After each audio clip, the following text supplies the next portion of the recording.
Boa noite a toda a família e amigos que nos estão a ver. Boa noite a todos os espectadores que se juntam a nós nesta noite de Pulsar do Coração. Fim de semana, uma semana longa de trabalho, então é espetacular podermos juntar-nos todos à mesa para compartilhar a palavra de Deus e estarmos juntos. Estas reuniões têm sempre, como vocês sabem, o foco de podermos continuar a crescer em Cristo através da partilha da palavra, através de tempos de ensino e tudo mais. E esta noite temos um professor espetacular. Temos o nosso irmão Armando Miguel, que vai partilhar a palavra e certamente será muito bom, portanto, fiquem connosco. Mas ainda antes disso, temos um tempo de louvor musical, por isso juntem-nos a nós e juntos vamos honrar e glorificar ao nosso Deus e vamos celebrar Jesus. Portanto, até já. Se crês no Deus do impossível e se crês no Deus que pode transformar a tua vida e se crês que no Deus que combate por nós, então canta connosco esta canção, mas não cantes só por cantar. Sente o que estás a cantar, vive o que estás a cantar.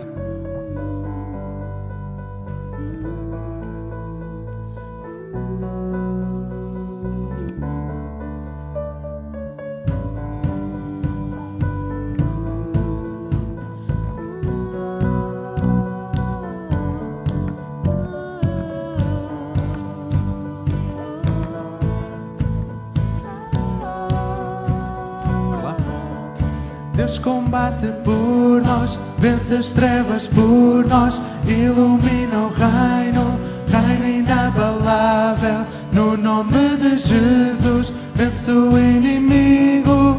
Teu nome vou gritar, vou gritar. Deus combate por nós, vence as trevas por nós, ilumina o reino, reino inabalável. No nome de Jesus, vence o inimigo. Teu nome vou gritar, vou gritar. Deus combate por nós, vence as trevas por nós, ilumina o reino, reino inabalável. No nome de Jesus, vence o inimigo. Teu nome vou gritar, vou gritar. Deus combate por nós, vence as trevas por nós, ilumina o reino, reino inabalável. No nome de Jesus, vence o inimigo. Teu nome vou gritar, vou gritar. Vou viver sem perecer, a ressurreição tem poder. Ele vive em mim e eu sou livre só no teu nome. Vou viver sem perecer, teu nome Jesus vou erguer. Deus revelado, eu sou curado só no teu nome, só no teu nome, só no teu nome, só no teu nome.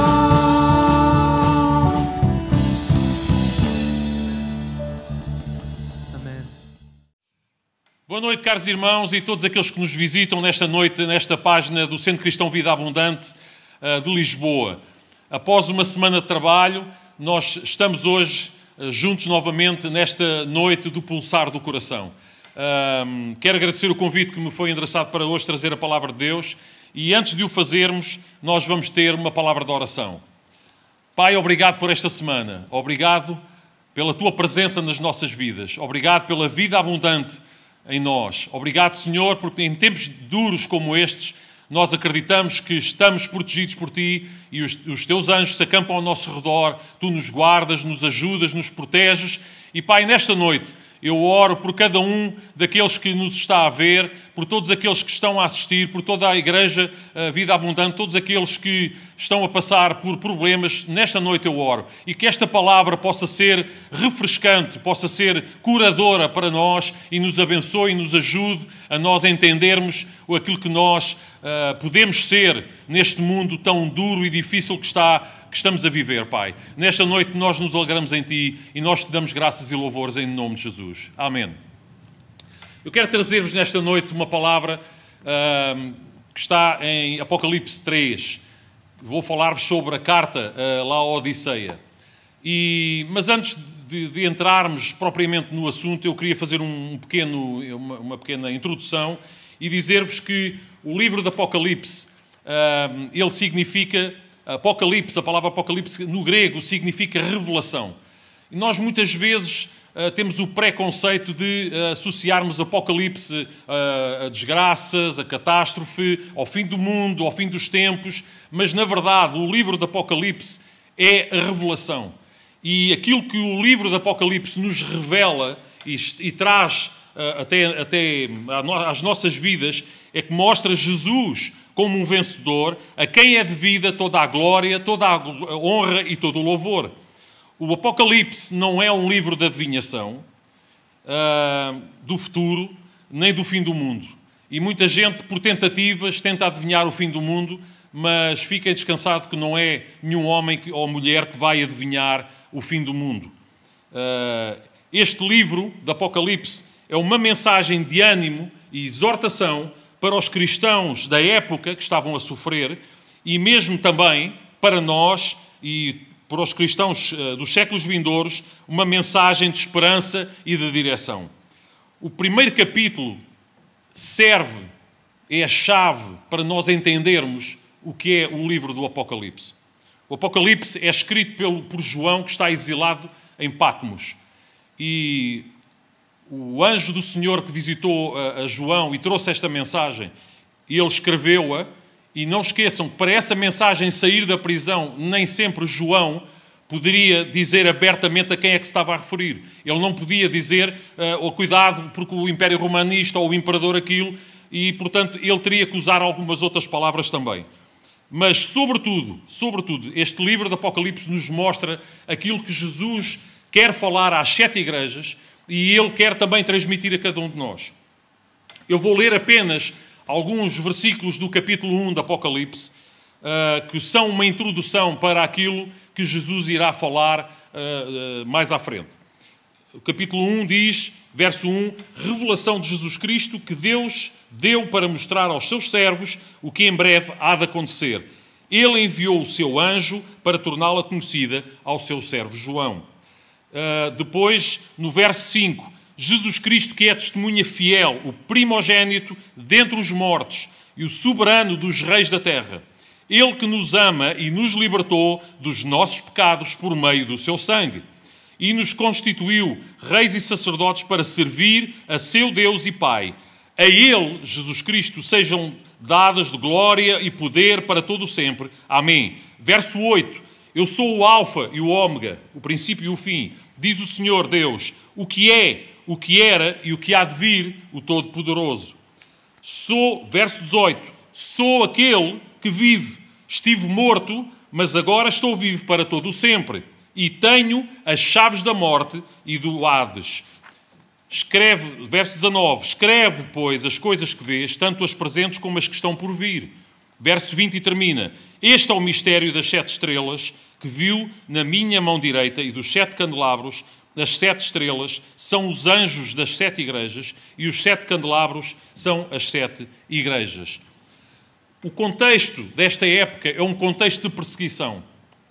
O Império Romano aniquilava qualquer indivíduo ou qualquer ideia, qualquer movimento que pudesse ser uma ameaça para o Império.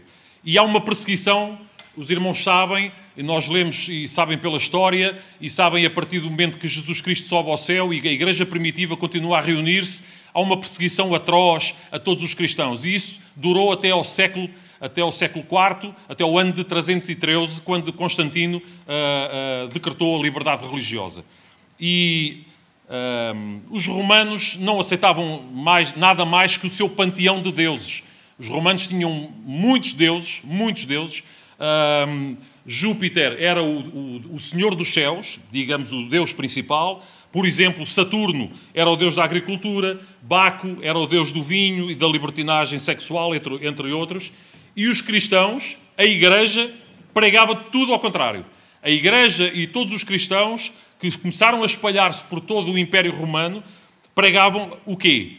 há um só Deus e Jesus Cristo é o Senhor dos Senhores. Então, os cristãos não se submetiam, não se vergavam, não idolatravam, não adoravam o panteão grego e os deuses gregos. E para eles, o Senhor dos Senhores era Jesus Cristo, não era o imperador.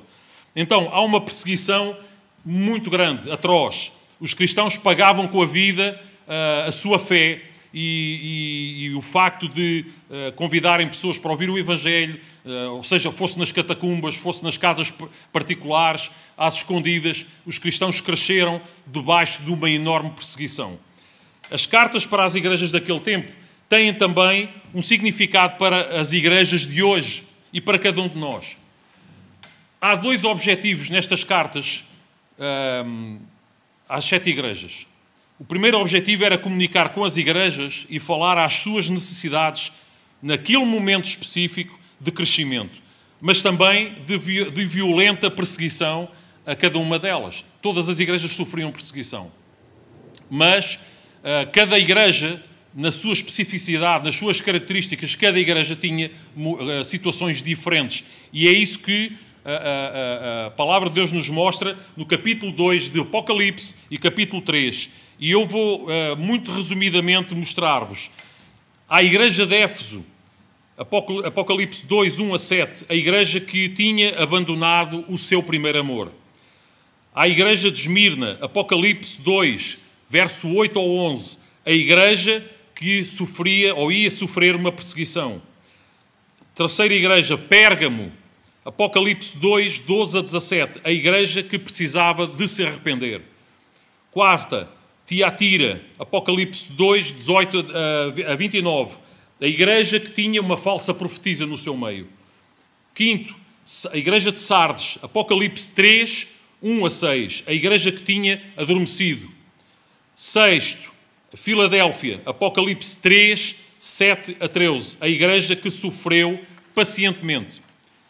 E sétima, é desta igreja que vamos falar hoje, a Laodiceia, Apocalipse 3, 14 a 22, a igreja com uma fé morna.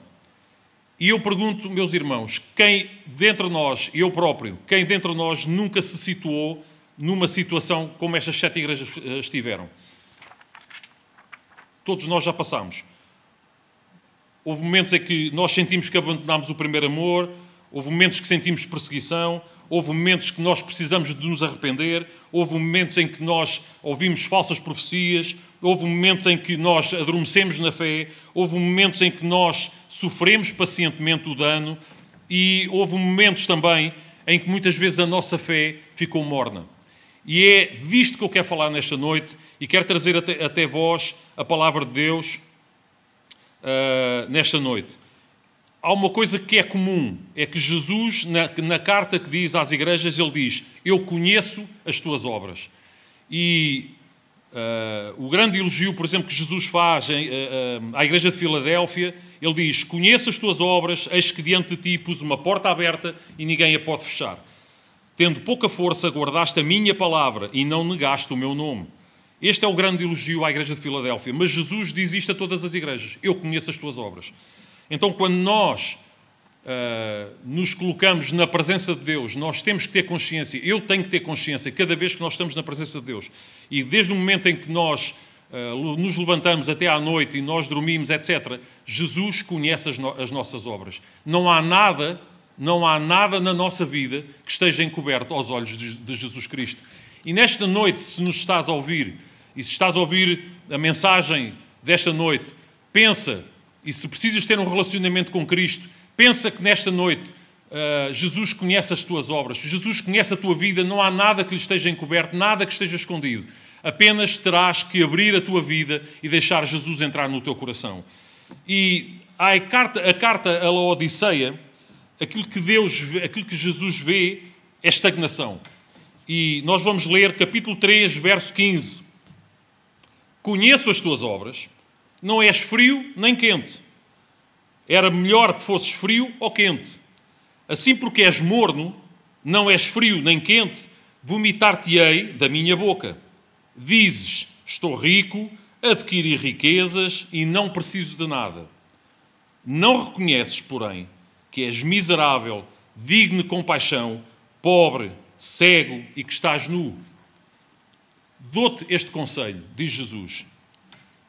Compra de mim ouro refinado no fogo e te tornarás rico. Compra roupas brancas e veste-te para cobrir a tua vergonhosa nudez. Compra colírio para ungir os teus olhos e poderes ver. Repreendo e disciplino aqueles que eu amo. Por isso, sê zeloso, ó diligente, e arrepende-te. Verso 20. Eis que estou à porta e bato.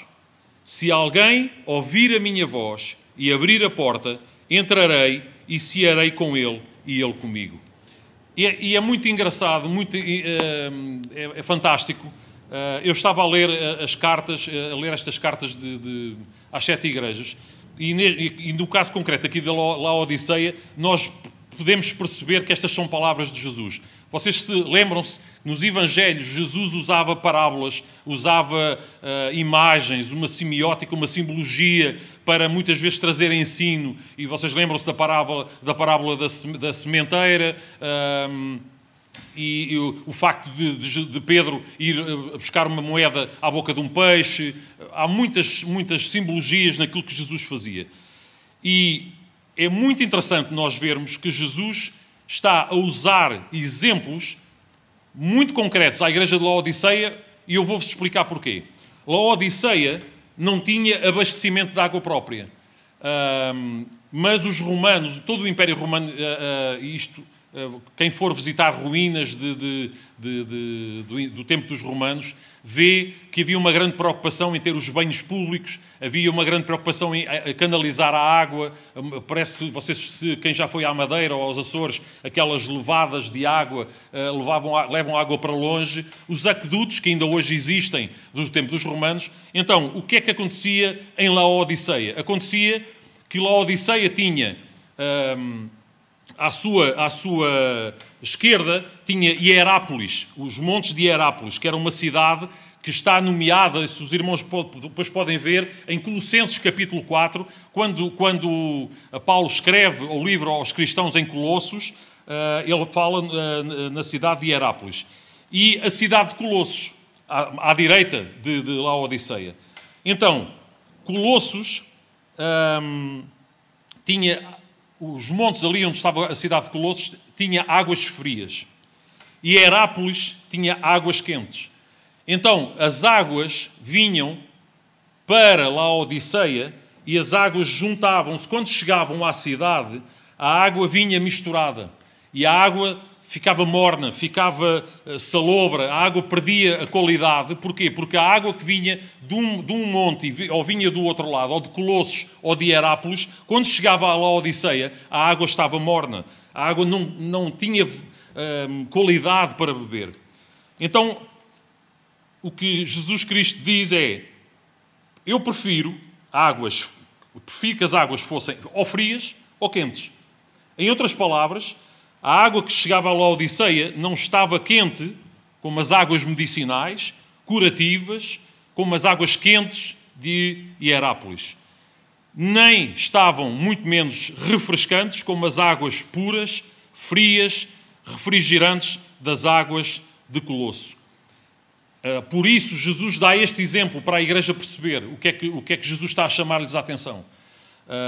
Porque as águas frias, elas desinflamam, elas curam, elas matam a sede, elas refrigeram, elas trazem bênção à nossa vida. As águas quentes, por outro lado, trazem cura, são terapêuticas. E todos nós, de alguma forma, provavelmente já fomos alguma vez a algumas termas, e a água quente é fantástica, é boa, faz bem aos ossos, faz bem aos músculos, regenera a nossa saúde. As águas quentes e águas frias eram muito usadas no mundo antigo, tanto os egípcios, muitos gregos também, e muito em especial os romanos, o Império Romano, eles usavam a água como terapia. E os romanos, muito em especial, nos banhos que eles tinham, águas quentes, águas frias, e eles usavam as águas para efeitos medicinais nas pessoas. A palavra de água fria usada aqui neste versículo que Jesus fala é psukros. E é a mesma palavra que está em Mateus 10, 42. Quando Jesus diz isto. Jesus disse certa vez: e se alguém der, mesmo que seja apenas um copo de água fria, psucros, a um destes pequeninos, porque ele é meu discípulo, eu vos asseguro que não perderá a sua recompensa. Portanto, a água fria mata a sede, refresca, eu repito, desinflama, traz refrigério e alivia. Jesus falava por parábolas e exemplos. O que Jesus fala à igreja de Laodiceia é que a igreja não estava a ser refresco para o espiritualmente cansado. A igreja não estava a ser água fria. Nem, por outro lado, a igreja estava a trazer cura para os espiritualmente enfermos. Água quente. Ela estava morna, preocupada apenas em conseguir riquezas, achando que tinha tudo, não precisava comprar nada ao Senhor Jesus, nada, porque, aliás, eu quero fazer aqui um parênteses. Laodiceia era uma cidade muito rica porque ficava na rota indo-europeia. E via muita riqueza que passava por Laodiceia. Laodiceia era uma cidade bastante rica. E Jesus, quando fala, vocês são convencidos, acham que têm tudo, são ricos, etc. Jesus está a dar exemplos daquilo que a cidade era e daquilo que a cidade vivia. E quando Jesus ele está a dizer à igreja, compra de mim. Comprar de mim implica o meu sacrifício, o meu comprometimento, o meu compromisso e esforço pessoal. E quando nós fazemos isso, nós procuramos aproximar-nos daquilo que Jesus nos pede.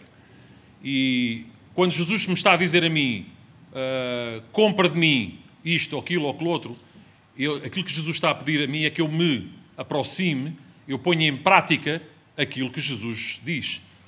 Porque, na verdade, nós que somos filhos de Deus e se nós consideramos Jesus como o nosso mestre, então nós temos que pôr em prática a palavra de Deus, porque senão somos meros ouvintes e podemos nos tornar meros papagaios de versículos bíblicos e aquilo que Jesus pede de nós é que nós sejamos vivos com a palavra, nós sejamos água fria e água quente, nunca água morna. E nós ficarmos estagnados no nosso conforto físico e até espiritual. 5 coisas que Jesus pede à igreja de Laodiceia, e eu vou tentar ser breve. A primeira coisa, 5 passos claros, 5 pedidos que Jesus faz à igreja de Laodiceia, e faz-me a mim, e faz a ti que estás a ouvir. Compra de mim ouro. O ouro é um metal precioso que não oxida. Ele nunca muda, praticamente não muda com o tempo. E isto é um símbolo da eternidade. O ouro mostra-nos que nós devemos nos identificar com Deus, nós pensarmos naquilo que Deus é. Deus é o mesmo ontem, é o mesmo hoje e é o mesmo para sempre. Então, compra de mim ouro é separar, para o ouro ser ouro, ele é separado da escória, submetido ao fogo. É derretido, é separado das impurezas. Refina-se o ouro as vezes que forem necessárias até poder chegar a uma pureza de 99,9%. Então, muitas vezes na nossa vida, muitas vezes eu me senti no meio do fogo. Muitas vezes eu me senti até chamuscado. Muitas vezes houve situações na minha vida em que eu me senti apertado pelo fogo. Mas ainda assim, quando nós somos apertados pelo fogo, quando nós nos sentimos quase a queimar, ainda assim nós podemos saber que Deus está connosco, Deus está no processo e nós estamos a ser refinados, estamos a atingir um estado de pureza que nos leva a uma aproximação cada vez maior daquilo que Deus quer para nós. Muitas vezes somos purificados pelo fogo. Dói, não gostamos, ficamos até às vezes revoltados, com lutas, provações, mas a verdade é que quando nós somos purificados pelo ouro, nós ficamos mais resistentes, mais puros e mais ligados a Deus. O ouro na nossa vida simboliza ser persistente, ser constante, ser inoxidável, ser valioso. E nós somos valiosos. Tu que estás a ouvir, tu és valioso aos olhos de Deus. Deus olha para ti com tanto valor, com tanto amor, que Ele quer usar-te nas suas mãos, Ele quer abençoar-te e Ele quer trazer uma vida nova à tua vida, mesmo que andes na igreja. Mesmo que andes na igreja. Em segundo lugar, Jesus pede vestes brancas, símbolo de pureza, santidade e do perdão que nós recebemos através de Jesus Cristo. Nós somos justos e todos ficamos vestidos de branco através da obra redentora de Jesus Cristo. Romanos 5.1 diz que nós fomos justificados pela fé. E em Cristo Jesus nós fomos justificados. Hoje não somos mais uns pecadores. Podemos pecar, eventualmente, mas não somos pecadores. Nós somos filhos de Deus, resgatados e feitos justos aos olhos do nosso Paizinho. Deus ama todos de igual forma. Deus quer nos ver todos de igual, todos de branco. Deus não faz acepção de pessoas. E aquilo que Deus está a dizer a esta igreja de Laodiceia é exatamente isto. Adquiram vestes brancas. Lutem pelas vestes brancas. Lutem pela santidade. Lutem pelo perdão através de Cristo. Vocês são justos. Vocês são filhos de Deus. Mas vocês têm que lutar por isso. E no Apocalipse 3.5 há um versículo fantástico que diz: o que vencer será vestido de vestes brancas e de maneira alguma o riscarei do livro da vida. E confessarei, é Jesus que está a dizer isto, e Jesus diz: confessarei o seu nome diante do meu Pai e diante dos seus anjos. Então, vestes brancas, santidade, pureza, perdão, amor, a justiça em Cristo. E ao vencermos, ao nós adquirirmos estas vestes brancas, ao nós vestirmos estas vestes brancas, individualmente, eu como Armando, tu como Maria, como Carlos, como Pedro, seja o que for, ou como igreja, ao adquirirmos estas vestes brancas, nós não temos mais divisão de pessoas e nós sabemos que se o fizermos, diz que Jesus irá dizer diante de Deus Pai, confessará o meu nome, o teu nome, e diante de Deus Pai nós seremos exaltados e apresentados como pessoas valiosas. 3. Compra colírio para os olhos. Muitas vezes eu precisei que Deus pusesse colírio nos meus olhos, porque às vezes eu estava a ver uma coisa à minha maneira e às vezes o colírio nós pomos, quando nós necessitamos, colocamos o colírio nos olhos e o colírio limpa a nossa vista e quando temos a vista cansada, o colírio serve para aliviar a nossa visão e ajudar os nossos olhos a trabalharem melhor. Podemos estar às vezes até a sofrer miopia ou estigmatismo, podemos não ver bem ao perto do que é que está a acontecer ao nosso redor, podemos não ver até, não estar a ver nada do que é o nosso futuro, não estou a perceber nada do que é o horizonte, não estou a ver nada, mas ao adquirirmos este colírio que Jesus nos pede, nós ficamos mais sensíveis, nós vamos ver de outra forma aquilo que muitas vezes nos passa despercebido. E às vezes há irmãos ao nosso lado, muitas vezes eu digo isto, já tenho dito isto noutras ocasiões, em noutros lugares, às vezes há pessoas que estão ao nosso lado, no nosso trabalho, no nosso prédio, sentados ao nosso lado na igreja e que estão a passar grandes problemas e tribulações e necessidades. Então, eu acredito mesmo, meus queridos irmãos, que ao adquirirmos este colírio que Jesus está a falar à igreja de Laodiceia, Ele está a dizer à igreja de Laodiceia, está a dizer a mim e a vocês, está a dizer para nós termos este colírio, ungir os nossos olhos, nós vermos à sua maneira e nós vermos melhor, muito melhor, as pessoas que estão ao nosso lado. E não ter a atitude de Laodiceia, eu sou rico, eu não preciso de nada, eu tenho tudo. Nós somos uma cidade rica, somos uma igreja que temos tudo em abundância. Pois, podemos muitas vezes até ter muita coisa em abundância e não temos nada. E depois ouvimos Jesus dizer, olha, coitado de ti, estás pobre, estás cego, estás nu, és um desgraçado. Foi isso que Jesus disse à igreja de Laodiceia. No Salmo 13, verso 3, na segunda parte do versículo, há uma frase que eu gosto imenso e que diz assim, ilumina meus olhos para que eu não adormeça na morte. A morte é parar. Morte é parar. E há o ditado parar é morrer. Estagnação é parar. e a estagnação leva-nos a adormecer, nós ficarmos acomodados, está bem assim, para o que é chega. Então, meus queridos irmãos, esta palavra é para vocês, esta palavra é para mim. Nós precisamos de usar este colírio que Jesus fala à igreja de Laodiceia.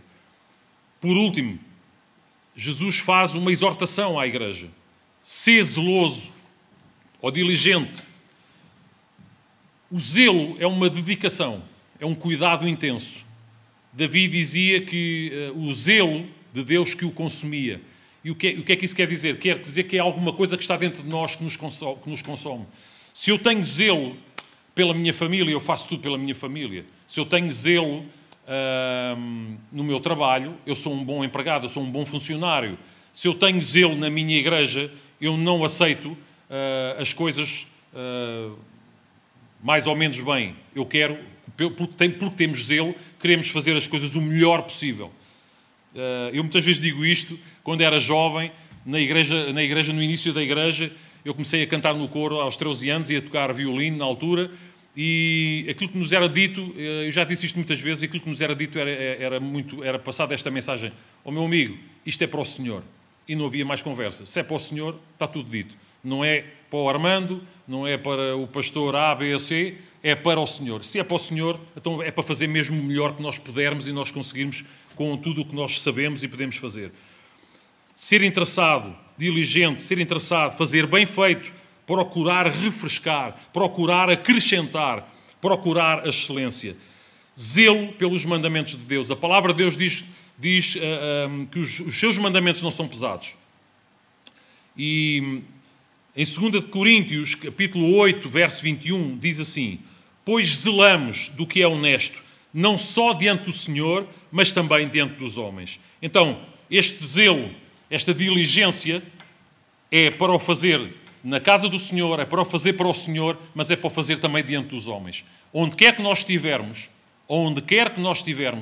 é bom que nós sejamos reconhecidos.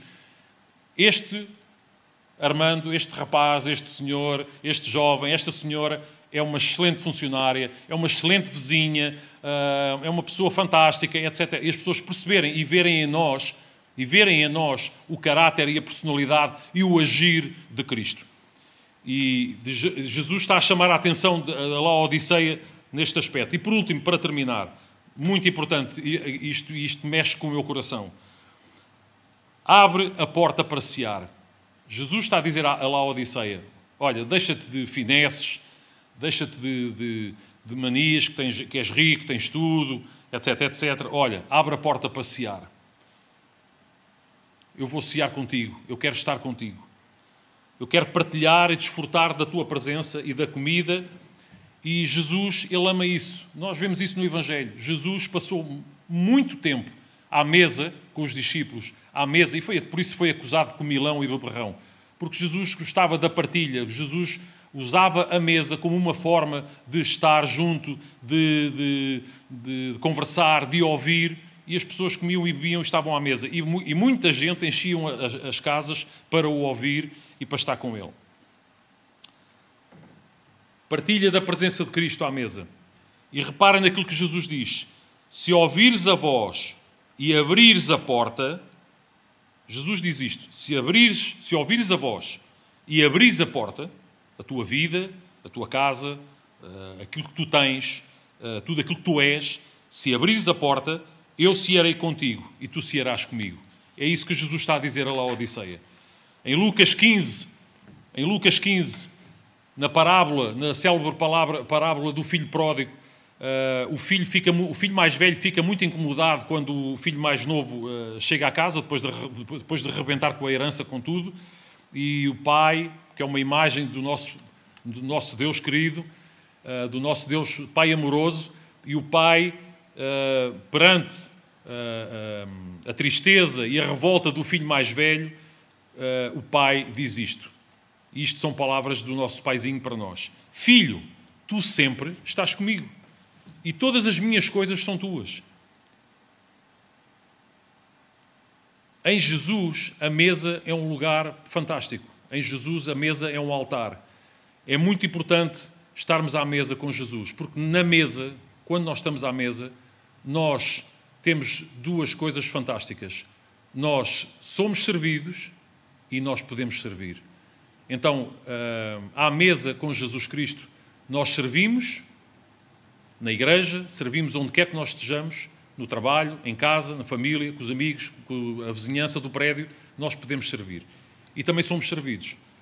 E somos abençoados, porque nós, à mesa com Jesus, nós ouvimos, nós partilhamos, brincamos, rimos, choramos, desabafamos e ouvimos Jesus falar connosco. E aquilo que Jesus está aqui a trazer à igreja de Laodiceia é uma necessidade de se aproximar de Cristo. E não pensar que é uma igreja independente, que tem tudo, acha que tem tudo, e, na verdade, era uma igreja de águas mornas, que não refrigerava ninguém, não curava ninguém com águas quentes terapêuticas. Se nós falarmos abertamente e nós dermos e aprendermos a crescer e a melhorar, nós damos oportunidade a que Jesus nos abençoe, nos ajude e nos capacite. Independentemente do que fazemos ou sabemos, há uma coisa que nós temos que saber e ter consciência. Diz no Evangelho de João: sem mim nada podereis fazer. Sem Jesus Cristo nada poderemos fazer. Mas com Ele nós somos mais do que vencedores. Com Ele nós podemos fazer. E podemos fazer tudo. Podemos ser usados por Jesus Cristo. Podemos ser uma bênção onde quer que nós estejamos. As conquistas, os títulos académicos, os aplausos, as honras, nada disso vai mudar o nosso compromisso de amar ao próximo onde estivermos, e isso é extravasado também para a congregação e para a igreja onde quer que nós nos reunamos. Meus irmãos, querem entusiasmo? Deem entusiasmo. Os irmãos querem paixão? Deem paixão. Não sejamos mornos, não causemos vómitos a ninguém, muito menos ao nosso Senhor Jesus Cristo, ao nosso Mestre. Vamos ser frios e refrescar onde estivermos. Vamos ser quentes e curar onde estivermos. E eu termino com esta história verídica. Quando eu nasci, eu era um bebê grande, vocês podem ver, não é? Já era um bebê grande e a minha mãe ficou bastante mal na altura, quando na altura usava-se os partos serem feitos em casa, não ia quase ninguém para a maternidade, e eu nasci quase como morto. E nasci roxo e com uma apresentação muito, muito difícil. E a minha mãe começou a chorar, pensava que o bebê não vingava, e Deus usou uma mulher, na altura era uma parteira, mas era uma senhora que eu conheci essa senhora, que era a Dona Carmelinda, e essa senhora teve o discernimento e fez uma coisa que foi fantástico. Ela pegou em mim, pediu água fria mesmo, água quente. E a senhora pegou-me nos pés, cabeça para baixo, água fria, água quente, água fria, água quente, e passado um pouco eu comecei a chorar, comecei a choramingar e eu reagi. Acredito que Deus tinha um plano para a minha vida, acredito que Deus deu sabedoria àquela mulher. Mas aquilo que eu vos queria dizer é isto. Se ela tivesse usado água morna, eu provavelmente não teria sobrevivido. Mas porque aquela mulher usou água fria e água quente, ela trouxe-me à vida e ela conseguiu pôr um rapagão, sou eu, pôr um rapagão a viver. E eu estava a pensar nisto quando estava a meditar nesta palavra. E aquilo que eu quero desejar nesta noite e lançar este desafio a toda a igreja, a todos aqueles que nos estão a ouvir e que eventualmente vão ouvir depois até mais tarde em gravação, o meu desafio é isto, meus queridos. Sejamos água fria ou sejamos água quente. Água morna não. Porque a água morna é conforto, é estagnação, é água que não vai trazer nada de novo a ninguém. Mas se formos água fria, nós vamos desinflamar, vamos refrescar, vamos abençoar, vamos matar a sede a muitos. E vai haver outros momentos que nós vamos ter que ser água quente, ser umas termas. Quem se aproximar de nós, ser umas termas. E essa água quente curar, trazer cura, trazer alívio ao peso que as pessoas têm no seu corpo. e na sua alma, sobretudo. Então, meus irmãos, nesta noite eu quero terminar com a oração, agradecer o convite que me foi endereçado para poder trazer a palavra de Deus nesta noite. Eu quero terminar com uma oração e que a palavra de Deus fique bem gravada nos nossos corações. Paizinho, nesta noite nós temos nos abeirado da Tua palavra e nós acreditamos, Pai, que Tu estás com cada um de nós. Ajuda-nos a nós não sermos como esta igreja de Laodiceia, ajuda-nos a nós sermos uma igreja viva, ajuda-me a mim a ser uma pessoa viva, ou com água fria ou com água quente.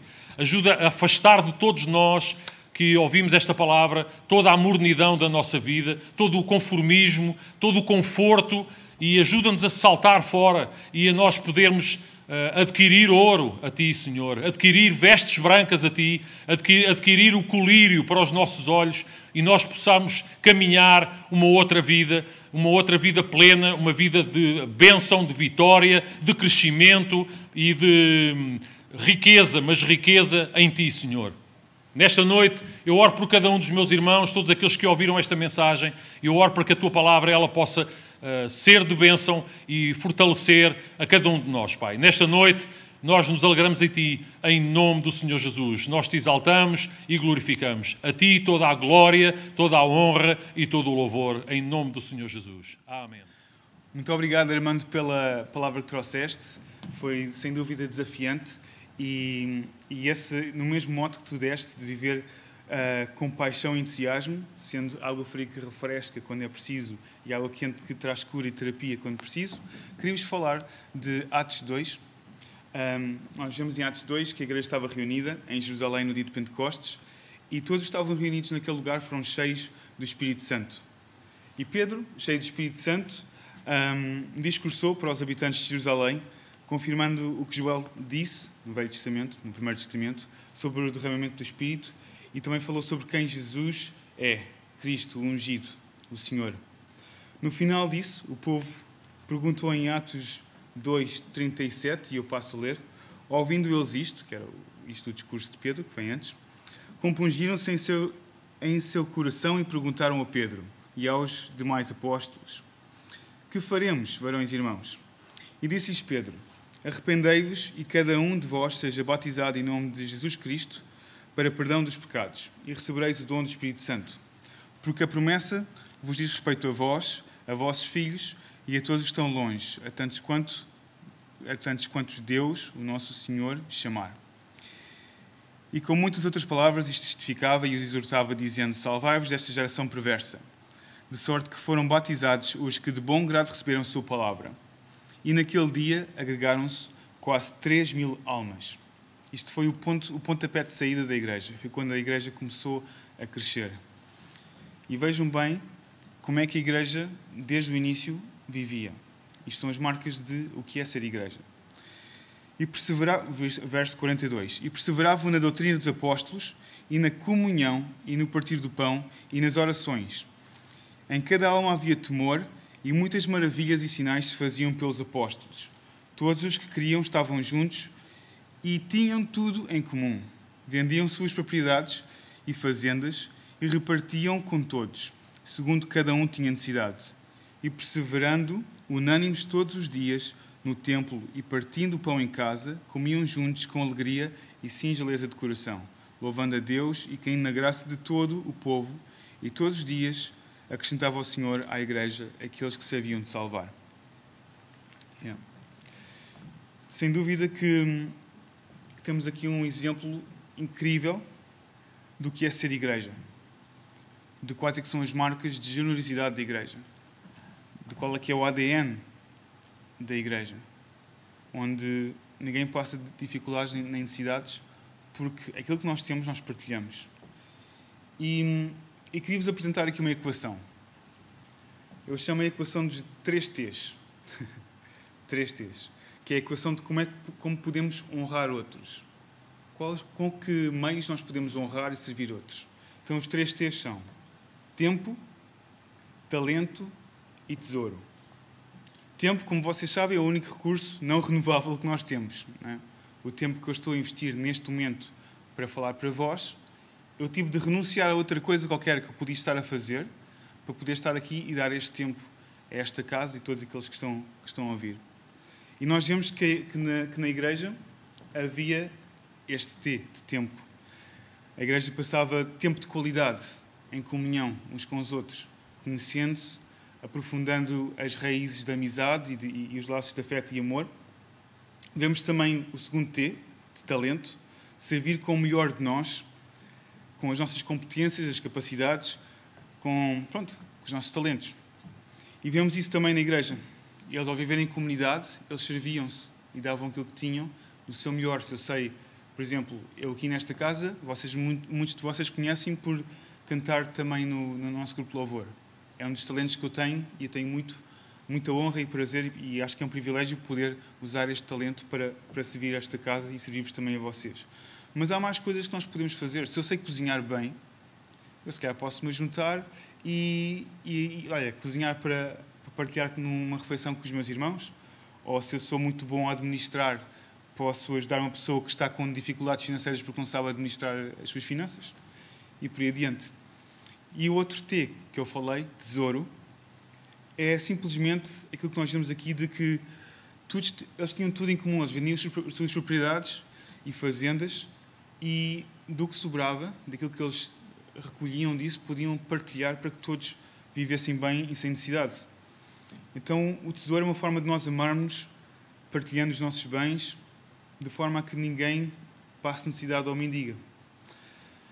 E nós estamos, querendo Deus, e estamos realmente a crescer no sentido de cada vez mais viver isto, de termos uma rede de apoio, para apoiarmos não só uns aos outros enquanto comunidade cristã, mas também o nosso bairro do Prior Velho. Como vocês sabem, nós temos alcançado cada vez mais pessoas e graças a Deus temos essa oportunidade e temos esse privilégio. Então é uma honra nós podermos servir com os nossos bens, quer seja as coisas que eu tenho, né? Os bens que me pertencem, roupa extra, o meu carro para poder servir as pessoas, ou também do meu dinheiro, e poder contribuir para que a obra de Deus continue a perpetuar-se e seja feita.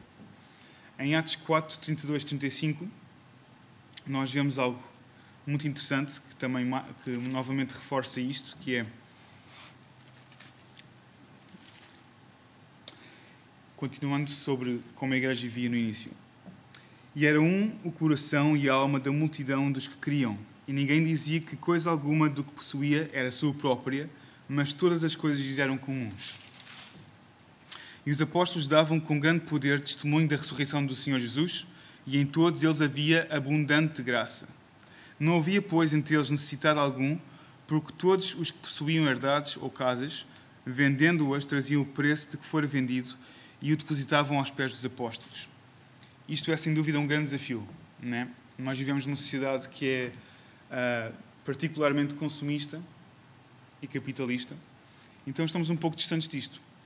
Mas eu quero exortar-vos a todos a fazermos o nosso melhor para voltarmos ao princípio, para voltarmos a ser igreja como Jesus a vê e a deseja, sem mácula nem ruga. E eu quero dizer que Deus não está à procura daquilo que tu tens. Deus não busca possuir os teus bens, nem precisa dos teus bens. Deus não precisa do meu dinheiro para nada. Ele é Deus omnipotente. E Deus não quer a tua oferta. Deus quer-te por inteiro, quer tudo o que tu és. Nós vemos até exemplos nas Escrituras, desde em Gênesis, quando Caim fez uma oferta que foi rejeitada, porque o seu coração não estava no sítio certo. Vemos também o exemplo de Atos 5, de Ananias e Safira, que vendiam tudo o que têm, segundo era hábito, venderam a sua casa, a sua propriedade, como era hábito da igreja primitiva, mas mentiram aos apóstolos, porque não deram tudo o que tinham, guardaram parte. E, apesar de eles terem tido a atitude de dar, e deram uma parte, deve ter sido uma boa porção, o coração deles não estava com a atitude certa. Deus não quer 10% do que nós temos. Deus quer tudo aquilo que nós somos. E se tudo aquilo que eu sou é dele, então tudo aquilo que eu tenho também vai servir o seu reino. Então quero mesmo exortar-vos nesta noite, não deixes 10% daquilo que tu és. Dá tudo o que tu tens. Dá tudo o que tu és. E deixa que tudo o que tu tens reflita também o tudo que é dele, que é a tua vida. Ou seja, com tudo o que tu tens, possas também servir o reino de Deus nas várias dimensões que isso tem na vida. E nesta noite temos a oportunidade de poder contribuir também, segundo o que sentis no teu coração. Temos aqui o número de MBWay, tens também o IBAN, para fazer transferência bancária, se for possível, se for preferível. E deixa que o Espírito Santo constranja a que partilhes o que deves partilhar e o que está no teu coração. Mas vamos ser generosos. Vamos olhar à volta e ver quais são as necessidades que podemos suprir e vamos suprir. Não só com o tesouro, mas com o tempo e com o talento. E passo a orar. Pai amado, te agradecemos, Senhor, porque nós podemos dar. Nós podemos contribuir para a tua obra, podemos contribuir para construir um mundo melhor com quem nós somos. Com a nossa mente, com o nosso corpo, com a nossa alma, com os nossos pensamentos e também com os nossos bens, Senhor. Pai, eu peço que possas continuar a multiplicar recursos dos meus irmãos e todos aqueles que assistem. Senhor, que possas continuar a trazer provisão. Tu és o Deus que traz provisão. E te agradecemos, Senhor, porque não temos, porque temos sempre suficiência, não temos falta de nada, Senhor. Temos sempre pão para comer. Obrigado pelo pão que tu dás a cada dia. E agradeço também, Senhor, pela suficiência da tua graça sobre nós que nos impele a sermos melhores, Senhor. E nós queremos voltar ao princípio. Nós queremos esquecer os moldes que o homem criou, Senhor, e viver de acordo com os teus estatutos e princípios, e os estatutos do teu reino. Em nome de Jesus, Senhor. E te pedimos que dês também graça e sabedoria àqueles que vão administrar estas finanças e estes meios e recursos financeiros que vão ser entregues e ofertados, para que verdadeiramente haja transparência e haja integridade e honra, para que o teu reino possa avançar e para que as pessoas possam ser cuidadas, como tu tanto desejas, Senhor. Que o mundo veja que nós somos teus filhos pela unidade e pelo amor que há em nós. E que nós possamos marcar a diferença com a retidão do nosso coração. Em nome de Jesus. Amém. Obrigado a todos que ficaram até agora connosco. Não se esqueçam de também fazer inscrição para o próximo domingo, porque neste domingo as inscrições já fecharam, porque elas fecham sempre... Isto é para a inscrição presencial, para o culto presencial. Elas fecham sempre na sexta-feira, que antecede o culto, à 1h da tarde. Portanto, agora têm a oportunidade de se inscrever para a semana que vem, para o culto da próxima semana. Portanto, estejam atentos, porque é bom ter-vos aí desse lado da câmara, mas melhor ainda estarmos todos juntos aqui e celebrarmos Cristo juntos. Portanto, estejam atentos e não deixem passar o prazo, inscrevam-se e espero ver-vos então no próximo domingo, ok? Até breve, tenham uma boa noite, um bom descanso e Deus os abençoe ricamente.